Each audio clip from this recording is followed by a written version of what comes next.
Entendi. Pode crer. E esse negócio de você virar cristão, você era cristão antes? O que você era antes de virar cristão? Eu era satanista. Ah, é verdade, né? Pois é. Cara, loucura, né? Um satanista virar cristão é tipo um dos 180 aí, né? Mas olha só, satanista é...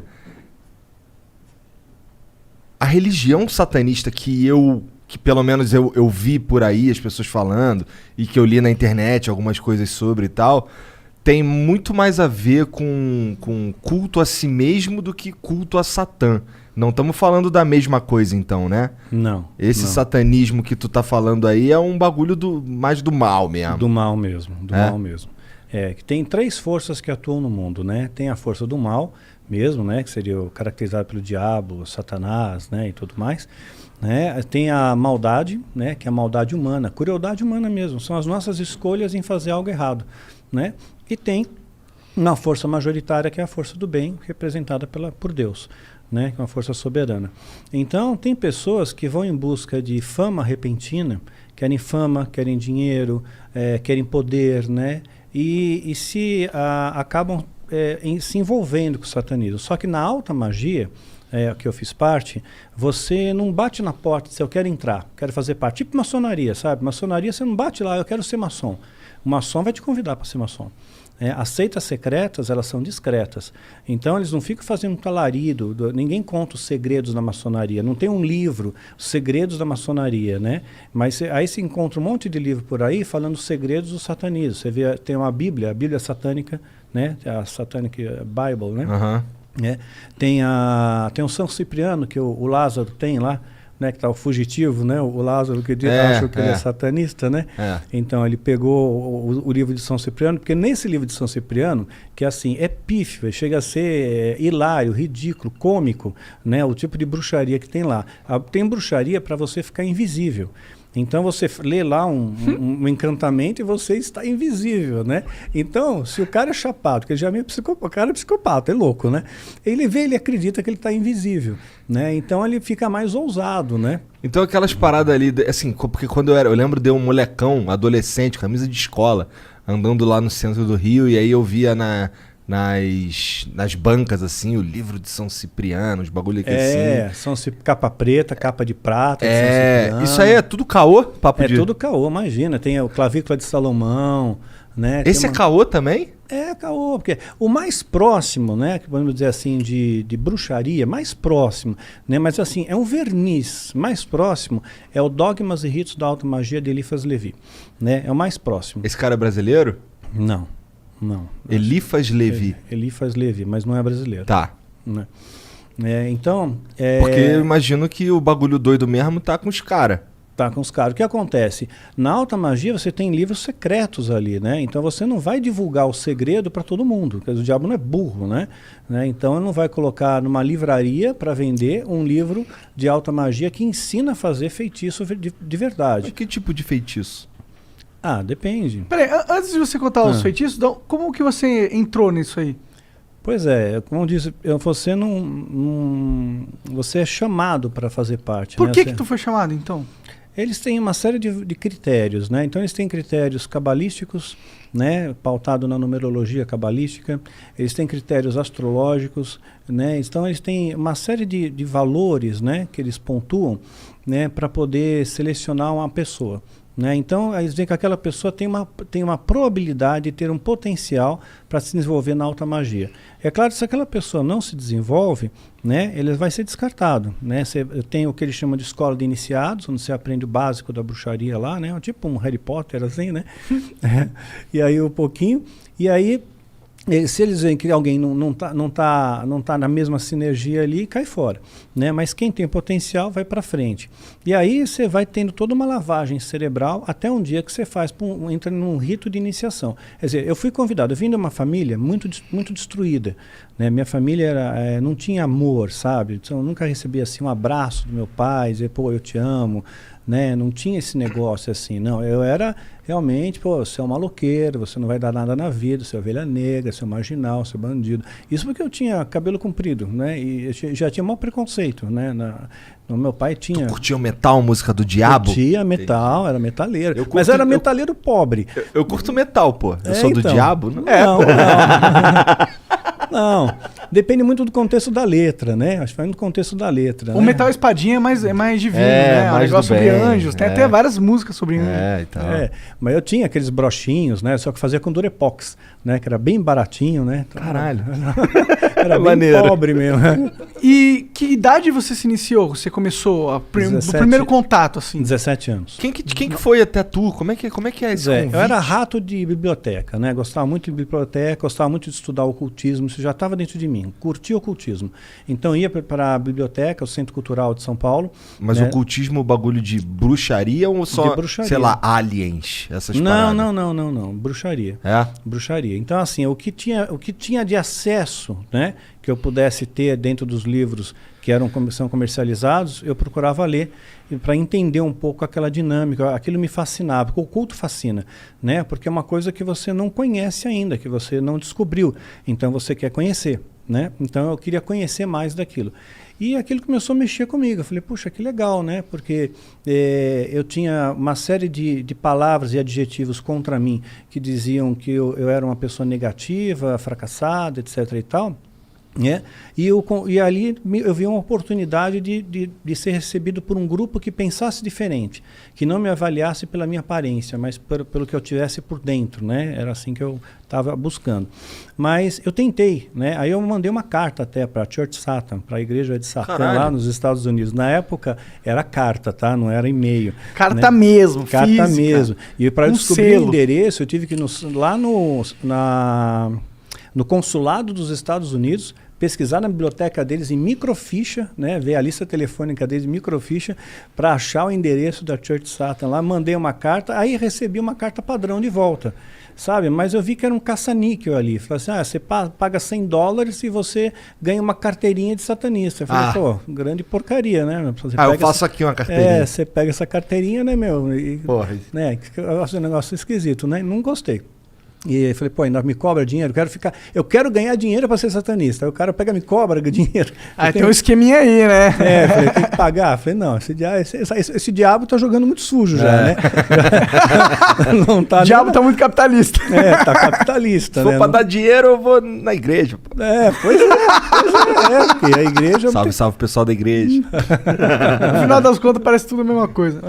Mas sabe que no final das contas chega na mesma coisa? Né? Hoje em dia, quer ver? Fazer um parênteses aqui, depois eu volto nessa aí, como iniciei. O que faz a pessoa entrar no satanismo? Ele quer dinheiro, ele quer poder, ele quer glamour, ele quer beleza. Quer ser aceito? Quer ser aceito. Aí, o que as pessoas vão buscar hoje na igreja? É prosperidade. Prosperidade lota a igreja. Você falou, o culto da prosperidade lotou a igreja. Então eles querem prosperidade, eles querem milagre, eles querem unção, eles querem poder, eles querem títulos, status, prestígio, né? E pertencimento também. Né? Então, quer dizer, é a mesma coisa. Ele conseguiu trazer, o diabo ele conseguiu contaminar a igreja num ponto dela vibrar na mesma frequência que ele. Ou seja, então as pessoas estão indo na igreja em grandes massas, você pensa, puxa, nós temos 40 milhões de evangélicos no Brasil, por exemplo, né? Mas, olha, você passa o peneira mesmo, é uma minoria. A minoria, talvez 5%. Que é fiel realmente. Que é fiel, porque a maioria vai na igreja por interesse, não vai por amor. Vai por interesse em querer ganhar alguma coisa, levar alguma vantagem, vai para pedir, não vai para se doar. Não estou falando de dar dinheiro, mas falando assim de realmente se entregar ali, sabe? Fazer uma adoração legítima. Colocar a vida em prol dos outros. Exato. Ajudar as pessoas, fazer o bem. As pessoas são muito egoístas, né? Então, isso daí foi uma coisa plantada. O satanismo fez isso, né? Eu fiz parte desse grupo, inclusive, década de 80 e década de 90, se infiltravam nas igrejas e espalhavam o que a Bíblia hoje coloca como doutrina de demônio, né? E doutrinas humanas. Então, uma vez que você entrava nas igrejas, você começava a estimular a vaidade das pessoas, né? De um líder, de um pastor, como você é bom, você é o cara, você tem o dom, você tem a unção, você tem a unção do profeta Elias, né? Você é um Moisés, cara, você é um Davi, né? Então, E começaram a espalhar essa questão de dinheiro também. As pessoas mais que conseguiram cargos na igreja, satanistas, né? Começaram a espalhar essa história de precisamos ganhar dinheiro, faz o voto, É um faz o espião povo, duplo. faz o povo fazer o voto de R$1.000, né? Quer dizer, você tem que dar R$1.000 para Deus. Quer dizer, não importa se você ganha um salário mínimo, se você é aposentado, você tem que dar R$1.000. E tem o grupo do puxa-fila, né? Que vamos supor, o pastor pediu R$1.000 para o povo lá, para a galera, né? Que é um voto, porque aí vai ter a bênção, a prosperidade e escambau, né? Aí é combinado isso, combinado nos bastidores. Tem uma meia dúzia de pessoas que vão na frente, que se levantam, põem o envelope vazio no gasofilácio. Tem nada. É o puxador de fila, para trazer o que? O efeito manada, né? Aí vai todo mundo atrás. Tem gente que tá doando, vou doar também. Aí vai no efeito manada. As pessoas acreditam mesmo nisso. Acredita, vai efeito manada. Mas isso é algo do satanismo ou é algo só dos caras filha da puta querendo ganhar mais dinheiro? Pois é, foi algo plantado pelo satanismo. Mas para isso vingar, tem que ter um coração disposto para aceitar aquilo. Quer dizer, eu te proponho uma coisa, né? Um negócio sujo, por exemplo. Vamos assaltar um banco, né? Vamos fazer tipo a Casa de Papel aí, vamos fazer um assalto daqueles, né? Você pode aceitar ou pode recusar. Então, depende muito do seu coração. Então, foi apresentado diante desses líderes, né, algumas coisas. Né, os satanistas apresentaram alguns modelos para eles. Né, eles aceitaram, a maioria aceitou. Tanto é que depois formou-se no Brasil uma coalizão apostólica brasileira. Já ouviu falar disso? Não. Pois é. Tem apóstolos hoje agora, né, na igreja. Né? Só que apóstolo, biblicamente falando, não existe. Não existe apóstolo para os dias de hoje. Os apóstolos foram só para a época de Jesus. Né? Só para aquele momento histórico. O que define um apóstolo? Nem sei. Ele é tipo um cara muito conectado com Deus, assim. Mais do que a maioria. Na minha concepção de que não entende nada sobre isso. Ele tem essa conexão, mas não é essa a ideia que querem passar. É essa mesmo. Que ele é mais conectado com Deus, mais do que a maioria, que ele tem uma autoridade superior, ou que ele é mais espiritual, né, ou que ele tem uma sabedoria superior. Essa é a ideia. Ele é único. Isso. Dentro da fé. Exato. É o conceito que colocam hoje. Errado, contaminado, para enganar o povo. Né? E qual é a definição bíblica de apóstolo? Né? No livro de Atos, no capítulo 1, Pedro, que foi um dos primeiros líderes da igreja, Jesus comissionou a Pedro, né, como sendo um dos primeiros líderes da igreja, né, eles estão conversando entre eles ali, como vão substituir Judas, porque eles eram 12. Né? Poxa, como é que a gente vai substituir Judas? E aí eles chegam num tal de Matias, né? E esse Matias acaba não rolando, não deu certo. Eles já tiraram sortes ali, né? Não foi uma coisa de orar, de tentar ouvir a voz do Espírito e tal.